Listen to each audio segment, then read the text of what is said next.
अस्सलाम वालेकुम। तो ये रमज़ान का आज हमारा तीसरा रोज़ा है और अल्हम्दुलिल्लाह देखते ही देखते हम तीसरे रोज़े पे पहुंच चुके हैं। तो अल्लाह ताला इसी तरह आप लोगों की भी तमाम दुआएं कबूल करे रमज़ान में और आप लोगों को हिम्मत दे, ताकत दे रोज़ा रखने की और इबादत रखने की। और साथ साथ आप जो इबादत कर रहे हैं, जो हिम्मत से रोज़े रख रहे हैं, हालांकि गर्मी नहीं है, हिम्मत बहुत अच्छे रोज़े गुजर रहे हैं, लेकिन फिर भी अल्लाह ताला से भरपूर और बहुत यकीन के साथ दुआएं करती हूँ कि सब मेरे देखने वालों की दुआएं कबूल करें। जो मेरा चैनल देखता है और जो नहीं देखता अल्लाह मियां उनकी भी दुआएं कबूल करे और साथ में हमारी भी दुआएं कबूल करे।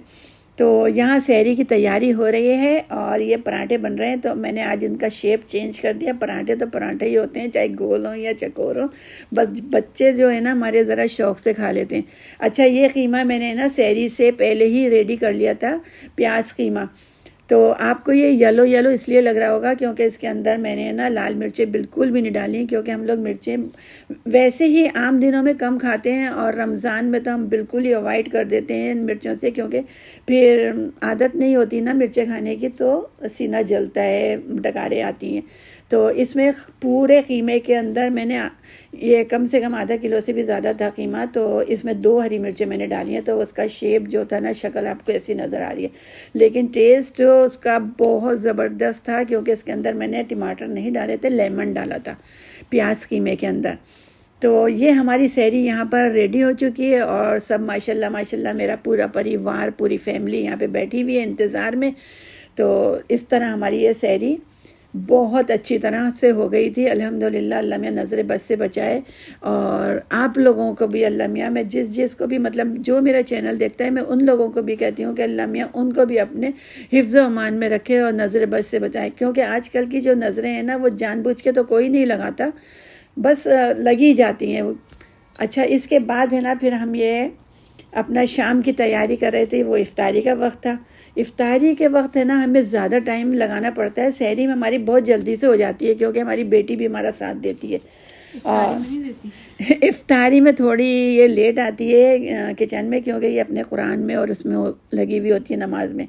अच्छा, तो यहाँ मैंने चिकन बॉयल करी थी। चिकन बॉयल करके इसके अंदर मैंने मोज़रेला चीज़ डाल दी थी और इसके बाद मैंने ये शिमला मिर्च डाली थी और ये क्या गोभी कैबिज को बारीक मैंने शैरट की तरह करा था बारीक, और उसको भी डाल दी थी। इसके बाद मैंने धनिया डाला और हरी मिर्चें मैंने बहुत कम डाली थी। हरी मिर्चें, काली मिर्चों से मैंने काम चला लिया था। इसके अंदर काली मिर्चें डाल दी थी और ये बारीक चॉप हुआ हुआ हरा धनिया डाला इसके अंदर। फिर मैंने ये बारीक काली मिर्चें डाल दी थी। तो ये बहुत अच्छा सा बैटर तैयार, बैटर नहीं कहेंगे इसको, आमिज़ा कहेंगे, बहुत अच्छा सा तैयार हो गया था फिलिंग करने के लिए। मुझे फिलिंग करनी थी इसको पेटीज़ के अंदर, पफ के अंदर, तो उसकी फिलिंग के लिए ये बहुत ज़बरदस्त रेडी हुआ था ये। तो इसको मैंने मिक्स करके अभी इसको मैंने रख दिया है थोड़ी सी देर के लिए, क्योंकि फिर मुझे दूसरा काम था मिक्स करना, इसको ज़रा थोड़ा अच्छी तरह करना था, क्योंकि इसके अंदर और बाद में मैंने ना मिक्स करने के बाद इसको थोड़ा सा स्मूथ करने के लिए इसके अंदर ना क्रीमी वाली चीज़ भी डाल दी थी, क्रीम चीज़। तो इससे जो होता है ना इसका टेक्सचर बहुत ज़बरदस्त हो गया था। अब ये इतनी देर में ये जो फ्रीज़ हुए हुए थे मेरे पास ये पफ पट्टियाँ जो थी वो भी मतलब सही हो गई थी, कंडीशन में सही आ गई थी, लेकिन अभी भी थोड़ी सी ये सख्त थी, लेकिन बन गई थी ये सही। तो ये तो मैंने रेडीमेड ही ली थी। मैंने इतना तो मैं नहीं कर सकती कि मैं मतलब पफ पट्टियाँ भी घर में बनाऊँ, क्योंकि इसमें टाइम बहुत लगता है। इस वाली में पफ पट्टी में बहुत टाइम लगता है, तो ये मैं रेडीमेड ही ले लेती हूँ। और ये बनते बहुत मज़े के हैं पफ, जो बच्चों को भी बहुत पसंद है और सबको ही घर में बहुत पसंद है। तो बहुत ज़बरदस्त बने थे और इसकी फीलिंग जो थी ना, वो फीलिंग जब अच्छी बनाएंगे ना हम, इसके खाली इसकी चिकन की बनाई थी मैंने, बॉयल चिकन की। तो उसके अंदर जब इतनी सारी चीज़ें और शहरट मैंने वो डाली थी, चीज़ डाली थी, मोज़रेला चीज़ और क्रीम चीज़, तो उससे जो था ना उसका बहुत ज़बरदस्त टेस्ट हो गया था। तो इस तरह ये मैंने फिर सारे ये पफ मैंने रेडी कर लिए थे। अच्छा, रेडी करने के बाद ना फिर आज हमारे घर में ना अंडे भी फिनिश हो चुके थे। फिर अंडों के लिए ना मैंने ग्रोसरी में फ़ोन करा, तो उसने टाइम लगाया, तो इसको मैंने इसको रेस्ट करने के लिए पफ को रख दिया था। इतनी देर ग्रोसरी वाले ने ना बहुत टाइम लगाया था मुझे, वो शायद किसी और के पास चला गया होगा देने के लिए। तो हमने सोचा इतनी देर में हम कोई दूसरा काम कर लेते, क्योंकि टाइम था हमारे पास। हमने ओवन को प्री हीट करने के लिए रख दिया था पहले से। तो फिर बेटे को भेजा मैंने कहा जाओ तुम लेकर आओ, वो नहीं ला रहा ग्रोसरी वाला। तो उसको बहुत, फिर बेटा लेकर आया इतनी देर में, तो फिर जाके हमारा ये काम पूरा कंप्लीट हुआ था। ये इतनी देर में फिर ये मुझे ब्लैक वाले, आज मैंने ब्लैक वाले चने बनाने थे, तो कल जो बनाए थे मैंने सफ़ेद वाले बनाए थे, छोले बनाए थे, तो वो अलग था। और ये जो ब्लैक वाले होते हैं इसको भून के बनाने पड़ते हैं, खट्टे चने। तो इसके अंदर फिर मैंने ना प्याज फ्राई नहीं करी थी, लाइट सी हल्की सी पिंक कलर की करने के बाद उसके अंदर फिर कुटा हुआ ज़ीरा डाला था, जो मैंने रमज़ान से पहले ही रेडी करके रख लिया था। फिर इसके अंदर ज़ीरे के साथ साथ इसके अंदर कुटी इसका हरी मिर्च डाली थी इसके अंदर मैंने। और फिर ये क्या कहते हैं, लेमन डाला था। लेमन से इसका टेस्ट अच्छा होता है, इसमें टमाटर नहीं डालते, इसमें लेमन ही डालते हैं। तो ये मैंने थोड़ी सी ये गाजर डाल दी थी और शहरट करी हुई क्या था ये इसके अंदर, कैबिज डाली थी और हरी मिर्च डाल दी थी, शायद 1 या 2, और आखिर में चाट मसाला डाल दिया था। तो इसका टेक्सचर जो था ना बहुत ज़बरदस्त था। नज़र तो आ रहा है ज़बरदस्त, लेकिन खाने में भी बहुत ज़बरदस्त था। यह बच्चों को सबको पसंद आया। मतलब एक ही तरह के अगर छोले बनाएंगे ना, वाइट बनाते रहेंगे ना, तो हमारे यहाँ फिर क्या होता है, वो रखे ही रह जाते हैं। आखिर में मैंने इसके अंदर धनिया भी डाल दिया था। अच्छा, एक डिश ये तैयार हो चुकी थी। अब ये दूसरी के लिए ये ना, ये अंडों की वजह से थोड़ी सी देर हो गई थी, तो इसको ब्रुशिंग करनी पड़ती है अंडों की, इसका कलर की वजह से करनी पड़ती है, वरना ऐसे भी मैं कर लेती हूँ मैं, लेकिन इसका कलर ना बहुत अच्छा आता है जब अंडे से इसको ब्रुश कर दो। इसका ब्रुश करो या ग्रीस करो, वो एक ही बात है। तो मैं तो सिंपल वर्ड में बोलती रहती हूँ, आप लोग तो समझ जाते होंगे ना अब तक मेरी बोलियाँ कि मैं किस तरह बोलती हूँ मैं। अच्छा, अब यहाँ पे प्याज की पकौड़े बनाने थे।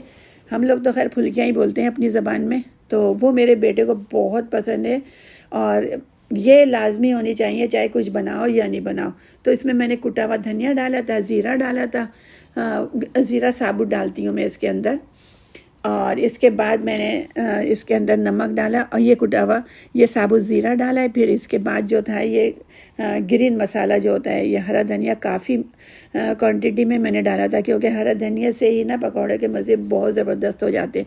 और प्याज भी मैंने थोड़ी ज़्यादा डाली थी इसमें, क्योंकि पहले जो 2 दिन डाली ना मैंने बहुत कम डाली थी, तो बच्चों को पसंद नहीं आए थे। तो प्याज और हरा धनिया जब ज़्यादा डालते हैं ना तो अच्छे बनते हैं वो। अच्छा, आज मैंने ना इसकी लस्सी जो बनाई है ना, सिंपल वाली बनाई है, दूध की और दही की लस्सी। मतलब इसमें स्ट्रॉबेरी नहीं डाली। चेंज करती रहती हूँ ना, तो फिर घर में सबको अच्छा लगता है चेंज, क्योंकि मैं ना रोज़ाना है ना डिफरेंट रेसिपीज़ बनाती हूँ, रोज़ाना एक जैसी मैं नहीं बनाती। तो आज जो था ना, ये मैं डम्पलिंग बना रही थी। वो तो आप लोगों को सबको ही पता है, बाज़ लोग इसको गुलगुले बोलते हैं, लेकिन हम लोग डम्पलिंग ही बोलते हैं इसको। और इसको दुबई में लुकीमात बोलते हैं, तो अरबी में बोलते हैं लुकीमात। अच्छा, इसको मैं ना पैकेट नहीं लेकर आती, मैं इसको खुद अपने आप से बनाती हूँ मैं। तो इसकी रेसिपी है मैंने बहुत पहले पिछले रमज़ान में भी रोज़ाना ही बता रही थी, तो इसलिए मैंने इसकी रेसिपी नहीं बनाई मैंने, और इसको मैंने आपको इधर से दिखा दिया फ्राई करते हुए।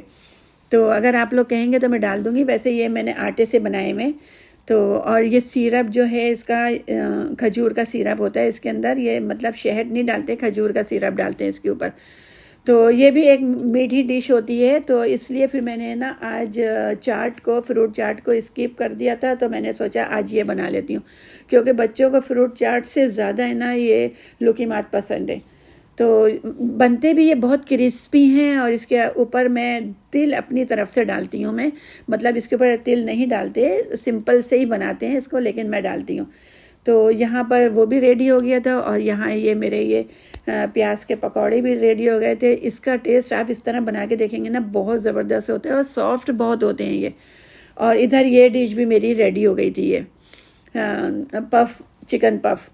तो आप यकीन ही नहीं करेंगे, बिल्कुल लगता नहीं है कि ये घर के बने हुए।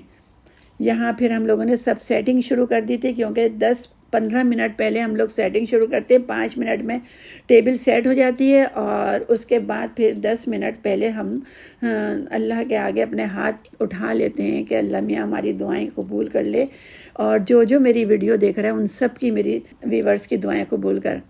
तो क्योंकि ये वक्त जो होता है ना, अल्लाह ताला ने ख़ुद हदीस में कहा हुआ है कि ये वक्त मैं ज़रूर दुआएं कबूल करता हूँ। तो मैं इसीलिए आप लोगों से भी कहती हूँ कि 5 मिनट 10 मिनट पहले ना अल्लाह के, अब वैसे भी सभी लोग करते हैं, लेकिन कभी कभी ऐसा भी होता है कि काम की ज़्यादती की वजह से ना कि टेबल लगाते लगाते ही रोज़ा इफ्तार हो जाता है, मतलब अजान की आवाज़ आ जाती है। तो यहाँ ये सबके लिए हमने लस्सी बनाई थी, लेकिन ये कल का बची हुई थे 2 गिलास, तो फिर मैंने और मेरी बेटी ने, हमने ज़ाया नहीं करा क्योंकि दिन में तो रोज़ा होता है, और वो हमने फिर अब मैंने और मेरी बेटी ने, हम लोगों ने काय का था ये, मैं दिमाग से स्ट्रॉबेरी का जो जूस मैंने कल बनाया था वो हम दोनों ने पिया। जूस नहीं था, स्ट्रॉबेरी की लस्सी थी। अच्छा, आज जो है ना हरीसा भी जल्दी से आ गया था, तो वो भी मैंने आप लोगों को दिखा दिया है। तो अभी सबके आगे हम लोगों ने ये लस्सी रख दी थी और हम दोनों ने जूस पी लिया था स्ट्रॉबेरी का। और अब इसके बाद हम दुआ मांगेंगे आप लोगों के लिए भी और अपने लिए भी। अल्लाह आप लोगों की भी दुआएं कबूल करे, आमीन सुम्मा आमीन, और हमारी भी दुआएं कबूल करे। अच्छा, तो ये थी मेरी आज का व्लॉग, और इंशाल्लाह ताला अब नेक्स्ट व्लॉग में जब आऊँगी तो मैं दूसरी रेसिपी के साथ आऊँगी। और मेरे चैनल को सब्सक्राइब करना नहीं भूलिएगा। अपना ख्याल रखिएगा। अल्लाह हाफिज़।